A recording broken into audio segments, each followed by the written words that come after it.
Halo, halo. Ada yang tanya, jadi gimana caranya kita mau ngecek suatu domain itu kapan expirednya? Gitu. Nah, ini sebenarnya gampang. Jadi expirednya domain itu sebenarnya bagian dari informasi dari Whois service gitu ya. Seperti yang ada di depan layar saya nih, saya lagi nyari di Google, what is Whois service. Jadi sebenarnya layanan Whois itu adalah layanan yang disediakan untuk kita bisa tahu informasi mengenai suatu domain gitu ya. Nah, di dalam informasi itu ada kapan registernya, kapan expire, terus name servernya apa, seperti itu. Nah, balik lagi ke pertanyaan tadi, gimana caranya kita mengetahui expirednya domain itu kapan? Jadi kita bisa pakai layanan Whois yang sekarang sebenarnya banyak di internet. Kalau saya pribadi sukanya pakai ini nih, ada 3 tab yang saya sudah buka. Jadi yang pertama biasanya saya suka nyari di who.is. Jadi kamu ke who.is gitu ya, https who.is. Nanti di sini ada inputan nih. Kita bisa ngisi domain di sini. Misalnya kita nyari detik.com nih misalnya.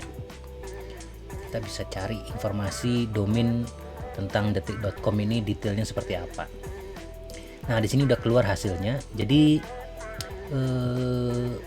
expirednya detik.com nih kita bisa kelihatan di sini 2023 bulan 5 tanggal 28 gitu ya. Terus ini berarti pertanyaannya, jawabannya tadi ini nih.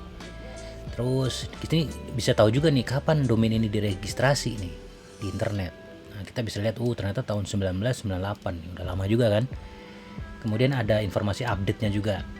Update nih berarti ya siapa tahu domain itu pernah diupdate nih gitu ya, diupdate informasinya.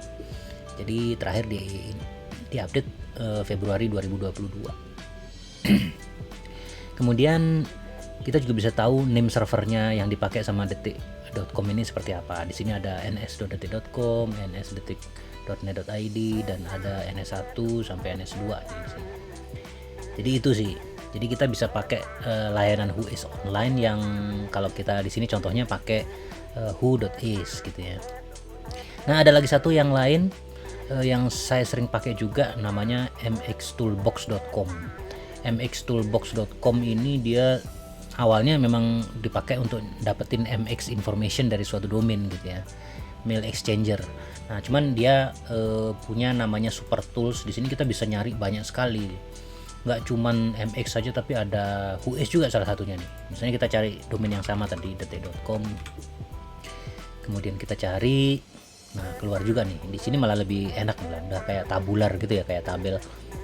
Di sini kita bisa tahu registrarnya si detik ini dia daftarnya di name.com gitu. Terus di sini informasi name servernya gitu. Kemudian di mana tadi yang expirednya, di sini ada nih, registry expired date 2023 bulan 5 tanggal 28. Sama kan seperti yang tadi di bawah di who.is gitu.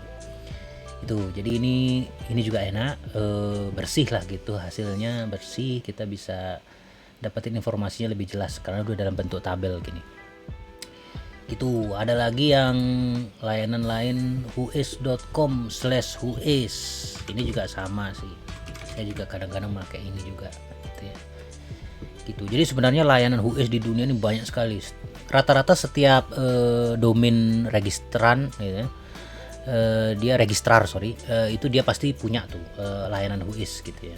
Karena biasanya Whois ini dipakai juga kalau kita mau beli domain baru nih. Nah, kita bisa ngecek nih apakah sudah ada belum yang domain kita pengen mau beli nih gitu.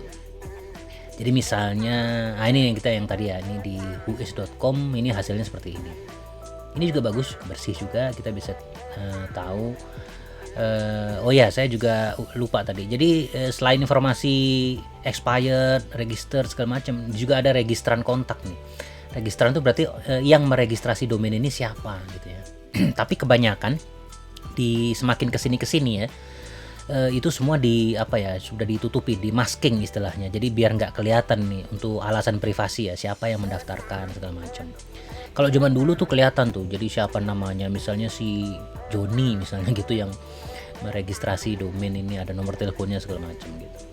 Kalau sekarang dia biasanya sudah di masking nih data-data registran kontaknya dengan dari si domainnya, si domain registrarnya nih yang melakukan masking. kayak gitu. Jadi dia biasanya ada registran kontak, kemudian ada administratif kontak, kemudian ada technical kontak gitu. Jadi itu. Nah, tadi balik lagi yang tadi ya, WHOIS ini selain untuk ngecek informasi domain, juga biasanya untuk ngecek apakah domain ini ada nggak nih gitu. Dalam konteks kita mau beli domain. Misalnya kalau kita mau beli domain, misalnya saya ganteng.com misalnya gitu ya. Kita cari di layanan WHOIS.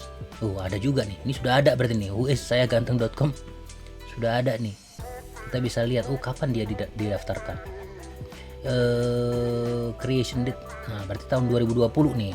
Masih baru nih, lumayan baru nih. Gitu. Lumayan baru nih daftarkan. Kemudian kita cari lagi misalnya apa ya? Aku mau beli domain.com misalnya gitu ya. Ini kita ngasal, udah nggak ada ide nih. Kita lihat.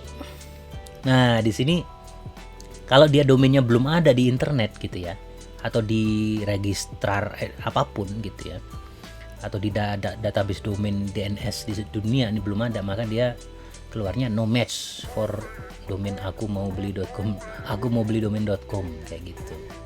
Artinya apa? Artinya kita bisa beli nih domainnya nih gitu ya.